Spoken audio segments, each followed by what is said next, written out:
Hello, everybody, and thank you for tuning in to the Liberty Report. With me today is Daniel McAdams, our co-host. Daniel, good to see you today. How are you this morning, Dr. Paul? I'm doing fine, ready, raring to go. That's right. Solve the problems of the Middle East.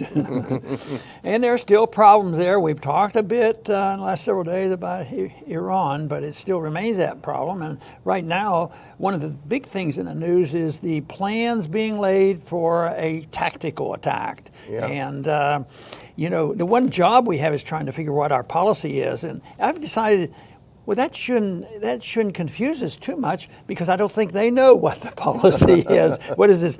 Congress should be involved. Are they involved? Aren't they involved? What do they think? And what is the policy of the administration? And are all the departments in agreement?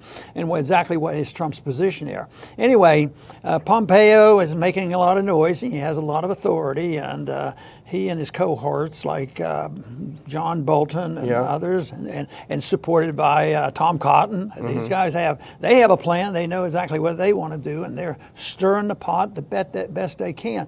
But right now, it seems like the Iranians need punished. Yeah. Because it's been proven that they're guilty. 10 minutes later, they knew that they were guilty about these so-called bombings or attack on these tankers, which made us very suspicious on just who was doing it. But I don't know if any knew absolutely who did it. It's just that we have so many reasons to postulate that it probably would not make any sense for the Iranians to do it. And we've gone through this so long and so often about all the attacks. In Syria, it was always Assad's poisoning his own people, killing his own people. It's always throw it back at them and blame them. But now there's a tactical attack, and there's a fair amount of support in the Congress. They already have the authority. They have the authority to go after those individuals who participated in the 9/11 attack. I think they're all dead and gone by now. Most people fighting in the military, they don't even, so many of those young guys don't even remember it. But that's what they want to do. They're using the authority to use military force given to them to go after those who were involved in 9/11. Ironically, the Iranians were actually trying to help us after 9/11, and now they're getting blamed.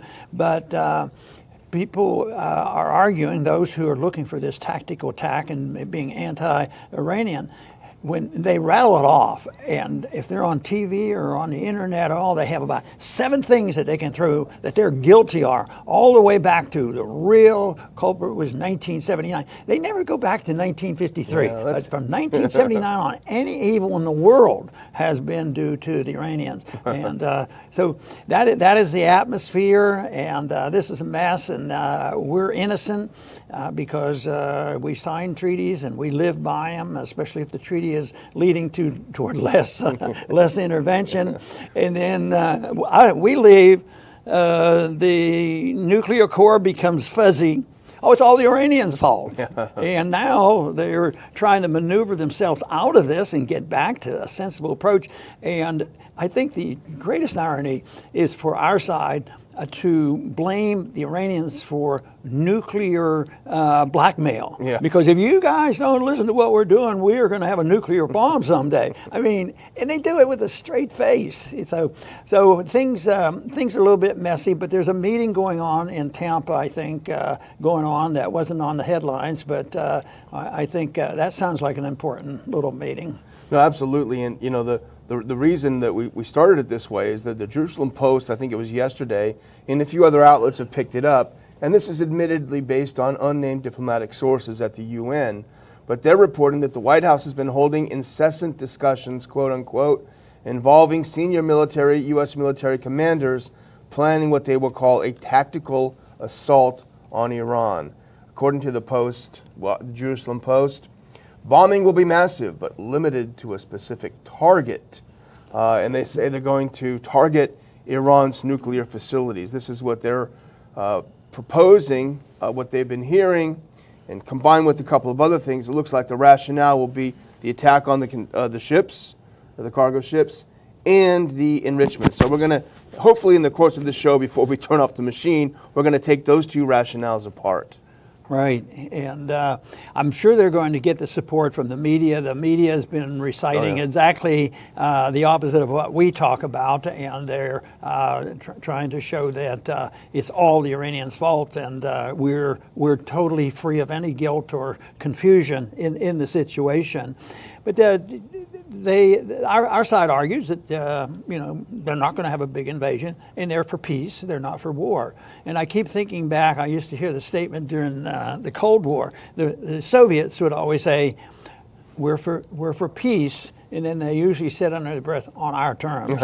And so Pompeo's probably for peace and no war if you do exactly as we tell you. I mean, I think that's the way they approach it. They probably don't. But if necessary, it seems like they adapt pretty well to the use of violence. They threaten violence, which is serious in itself. They will never consider the fact that boycotting and blockading a country and starving kids and giving all kinds of problems and impoverishing a whole nation, that has nothing to do with a tactical approach to a war. I mean, that is a war feature. What is going on, and then to turn around and say that it's all the Iranians' fault is a bit of a stretch, but it's so depressing, really, to think how monolithic the media is. I mean, we don't have any one station that says, well, if you want to hear the other side. Not that they have one side and are pointing to Iran as it being innocent. No, there's nobody with a balanced approach to this. So that is my goal. This program is try to put it out there, a little bit balanced approach to trying to understand this and why we do have responsibility, and we could make things better by doing less. And you think after the Iraq War there'd be a little bit of pushback from the media, but no. And in fact, there's only a very little pushback in Congress. Senator Paul and a few others have reminded Pompeo, hey, you don't have the authority. Of course, he says, I do. Arguing from a moral standpoint and from an intellectual standpoint, Tulsi Gabbard, I watched part of a speech she gave the other day. She was hot. She wasn't talking about authority. She said, this is a stupid thing. Don't do it. This thing's being cooked up. It's a bunch of lies. So there are a few, but there are very few. And look what they're doing to her, trying to make her disappear. But you started out by mentioning Pompeo in Tampa today. And that's important because it sort of corroborates what we talked about in the Jerusalem Post thing about trying to push for this strike. And this is a separate thing. So he's meeting, this is really strange, Dr. Paul, Secretary of State, the top diplomat in the United States. He's not going over there trying to negotiate or have peace. He's going over to meet with the commander of the U.S. Central Command and the commander of the U.S. Special Operations Command down in Tampa, and that's strange. It should be the Secretary of Defense. It should be someone. Colonel Pat Lang, who we've known and spoke at your lunches, and I follow his opinion. He was at the DIA and he knows what he's talking about. He said, why is he there? Secretary of State has no constitution or legal role in dealing with the armed forces. And here's his take, and I think it makes sense. He says he thinks that Trump is getting some pushback from senior commanders over these plans for an attack on Iran. He's getting some pushback, so they're sending Pompeo down there to twist some arms, to break some legs, to bruise some people around, and to get these military guys on board. Maybe he studied the Cheney tactics. Yeah, it sounds like it, doesn't it? And what you have to do to change people's minds and change the evidence on what's going on. Cotton has always been called upon when an incident like this comes up, and he gets on the top shows. And of course, he was on Sunday. Now, his justification, and he's a bit hawkish. I think he's maybe the strongest hawk in the Senate, and that takes some doing. But he claims that the most important thing is protecting American interests. Well, that sounds good. I think that there are some American interests I would think are worth protecting. But he has a broad definition of American interests, and that is that we assume total responsibility with all shipping any place in the world, anytime. And any ship that seems to have been molested by another country, whether it's 6,000 or 20,000 miles away, that it is our responsibility to punish those people and take them on. And they believe it. and they see it's morally justifiable to say, yes, we are the superpower, and we are the policemen of the world, and that's good, because who would do it if we didn't do it? Maybe China would do all this, but I think that's a different story. But this whole idea, the broadness of the proposal is that we have to do this to guarantee that nobody gets involved in shipping. But when you think about this tactical approach, or whatever we do when we go over there, maybe that's going to be a bigger risk to navigation. It may double, it may increase it tremendously, right. But it's done in the name of navigation, the freedom of the navigation. So it'll be interesting to see how this is resolved. I wonder if Tom Cotton is not seeing too many of those Marvel movies, where the superheroes are saving the world from mankind. Maybe that's where he gets it from. Well, here's a good article I recommend our readers to read, and it's in the Washington Examiner of all places, written by Jack Hunter. It's a good synopsis of Tom Cotton. It's called "Tom Cotton is a Maniac." So it's a good piece. Jack Hunter is someone we've known for a long time. But the proof. This is one of the two things. The proof. First, they released this grainy video. This is the Iranians. They're trying to pull this mine off there to cover their tracks. And nobody believed it, not even our closest allies, the Japanese and the Germans. So they said, we got to do something else. So they released a color photo, or they colorized another photo. And we actually have that photo here.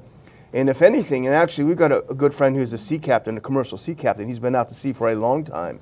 And he said, if anything, this new photo undermines, he says, it's impossible to sell this as a covert activity. He said that the number of men on the small boat, the big bulky orange life jackets, that is no covert mission to get a mine off of the ship to cover their tracks. Obviously, look at how crowded it is. He said and we know that the Iranians rescued these crewmen after they were hit. He said this is a rescue mission. From everything that he's seen at sea, and he's seen a lot of these, he said, if that's a covert action, forget it. Isn't it amazing how quickly they can come up with proof? Yeah. Something happens, and it looks serious, but 20 minutes later, they know exactly who did it, and they have verification. It doesn't look like you're doing a good job. We have other pictures too, yeah. And they keep going on, and they don't. They do it with a straight face. That to me is amazing.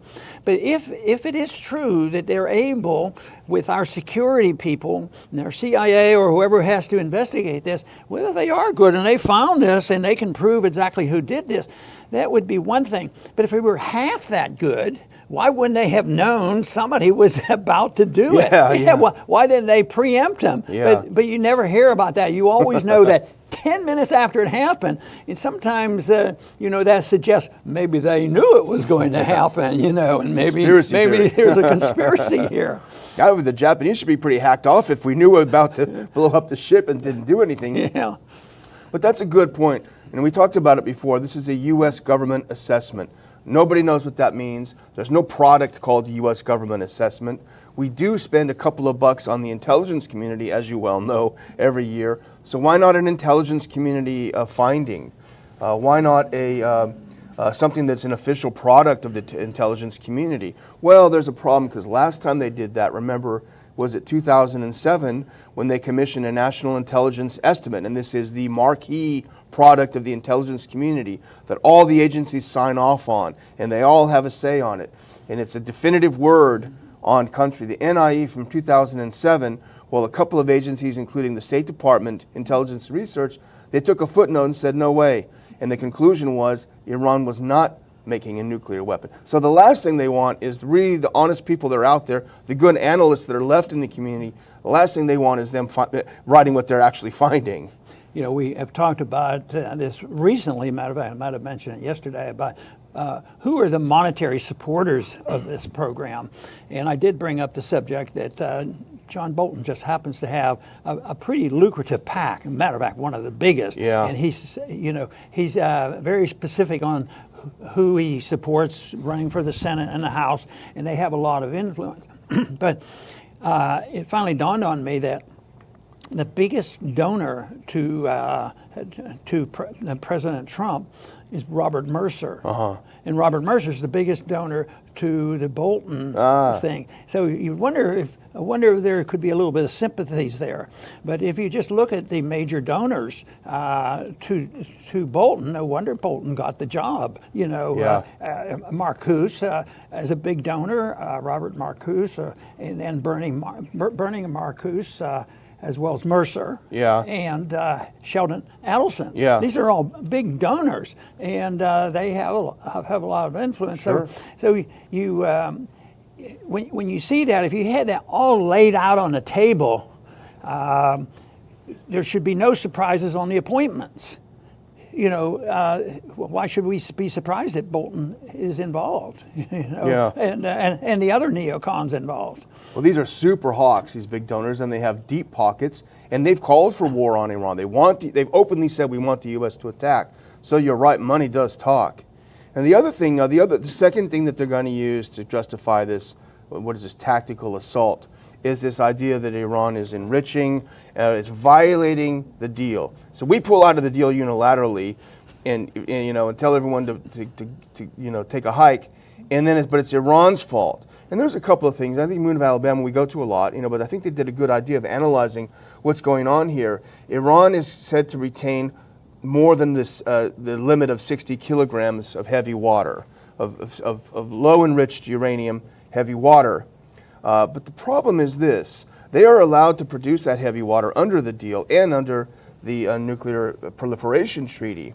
But they can only stockpile a certain amount according to the treaty. The problem is they've been getting waivers to export the excess, to get rid of it all along, and now all of a sudden on May 3rd, the State Department ended those waivers. They've been selling some to Oman, they've been sending some to Russia in exchange for fresh uranium.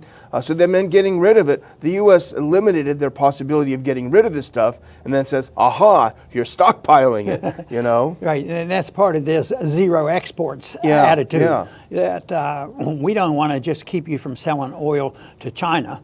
We want you to not export one drop of oil. So part of all that sanction business is part of the zero export, and that would include everything. And that's total control. They want to, our government and our allies want to control, imports, exports, and also their finances. And you think that we should be surprised that there's a motivation in a country like Iran to try to circumvent this, and another country that might be sympathetic. And that's why there's a lot of thought going into the fact that will this eventually motivate when we get into bigger trouble, a bigger deficit we can't handle, and then there has to be a currency reform that somebody is going to be anxious to replace it. And there's been proposals, but I don't think they're on the verge of doing that. But I think it's conceivable. I think eventually it's going to happen, that there will be something more than the dollar that will be acting as the key reserve currency of the world, and that will change a lot of things. It would change the standard of living in this country because it allows us to live on counterfeit money. I mean, we have hired the best counterfeiters in the world, and we can buy what we want and then blame everybody else for the problems that the world faces. Yeah, exactly. And everything that we're doing is hastening that day, all of our policy. I would just, before I close it out, I would just encourage people to have a look at Article 26 of the Joint Comprehensive Plan of Action. That's the Iran deal. Explicitly gives Iran the right to cease performing its commitments under this deal if sanctions are reimposed on Iran. This is what the deal says. So Iran is not breaking the deal. Iran is upholding the deal, even as it starts to cease performing some of its commitments. Article 26, and I would also just finish by saying, a weak Trump is being bamboozled into this. He's being strong-armed. It seems. Maybe some people say no. He's all in with it. But what is the goal of this tactical assault on Iran? Do they think that Iran is going to say, "Oh gosh, you hit our facilities. We're going to behave now. We're going to do what you say"? This is neocon lies. This is neocon lies 101. What are our allies going to do if they see these fake justifications for an attack? What is Congress going to do? it's hard to imagine what is the goal of such a stupid bombing run against Iran. And my final word is we're about 25% sold for our conference in August. Iran's going to be on there. It's going to be on the menu. We're going to have speakers that you're not going to hear on the mainstream media. You're going to have people with different perspectives looking at the real news, not the fake news. ronpaulinstitute.org/conference. Get your tickets today and come join Dr. Paul, myself, and a great group of speakers. Very good. You know, we talk about this tactical answer, but you know, the tactical answer can be every bit as devastating as a more major one. But I think that the reason that they might have to resort to a tactical attack and punishment is their whole purpose is to provoke the Iranians to do something really, really stupid. And a lot of things happen, and you say, yeah, there they go. They really did something stupid, so we have to punish them.